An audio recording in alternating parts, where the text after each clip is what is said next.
Bismillahirrahmanirrahim. Assalamualaikum warahmatullahi wabarakatuh. Saudara-saudara sekalian, baru-baru ini warga Sulawesi Selatan, khususnya warga Kota Makassar, itu dikejutkan dengan sebuah berita yang viral, yaitu tentang perselingkuhan seorang ibu bayangkari dan seorang laki-laki yang sedang menempuh pendidikan dokter spesialis bedah di Universitas Hasanuddin Makassar. Ya, perselingkuhan itu bukan sesuatu yang baru di tengah-tengah masyarakat. Hanya saja perselingkuhan yang terjadi antara perempuan dan laki-laki ini sedikit menghentak masyarakat disebabkan karena dua-duanya sedang menempuh pendidikan di kampus yang besar. Dan salah satunya si perempuan ini sudah memiliki suami dan suaminya juga seorang polisi. Tentu masyarakat bertanya-tanya, apa sih sebenarnya yang dicari oleh perempuan ini dalam perselingkuhan? Ya, sekalipun kita juga tahu bahwa perselingkuhan itu pemicunya banyak. Dalam perspektif syariah, adanya hubungan terlarang antara laki-laki dan perempuan, baik itu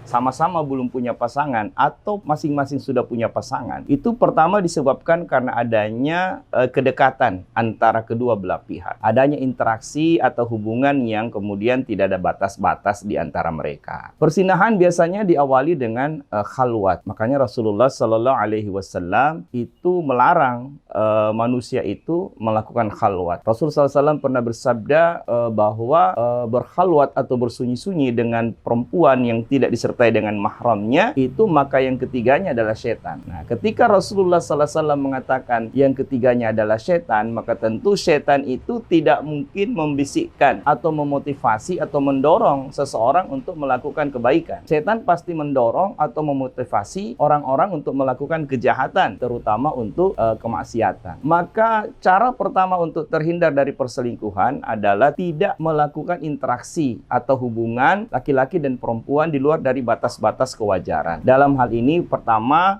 tidak berkhalwat. Yang kedua, harus ada rasa takut kepada Allah Subhanahu wa Ta'ala. Harus ada sikap atau sifat dalam hati kita, yaitu sifat bahwa kita ini selalu dia merasa bahwa yakin bahwa kita itu diawasi oleh Allah Subhanahu wa Ta'ala. Adanya sifat muraqabah, yakin bahwa kita diawasi oleh Allah Subhanahu wa Ta'ala. Perselingkuhan ini kan awalnya sang suami itu curiga, kenapa si istri ini tidak berada di rumah kosannya. Dan setelah diperiksa HP-nya, ternyata di dalamnya ditemukan foto yang tanpa busana. Nah, tentu bisa diprediksi oleh sang suami bahwa sang istri ini telah melakukan perselingkuhan. Sekalipun alasannya bahwa mereka itu sudah 1 tahun atau kurang lebih 1 tahun berpisah karena sama-sama menempuh pendidikan, tapi tentu jarak waktu dan jarak tempuh yang dimiliki oleh pasangan itu tidak boleh menjadi alasan seseorang itu melakukan perselingkuhan. Ya, istilahnya LDR-an itu tidak boleh menjadi alasan seseorang itu melakukan perselingkuhan. Sekalipun Umar bin Al-Khattab, Amirul Mukminin pada masa itu pernah bertanya kepada seorang perempuan, berapa lama perempuan itu bisa bertahan ditinggal oleh suami. Sang perempuan itu mengatakan 4 bulan. Nah, yang bertanya ini atau yang menjawab ini adalah perempuan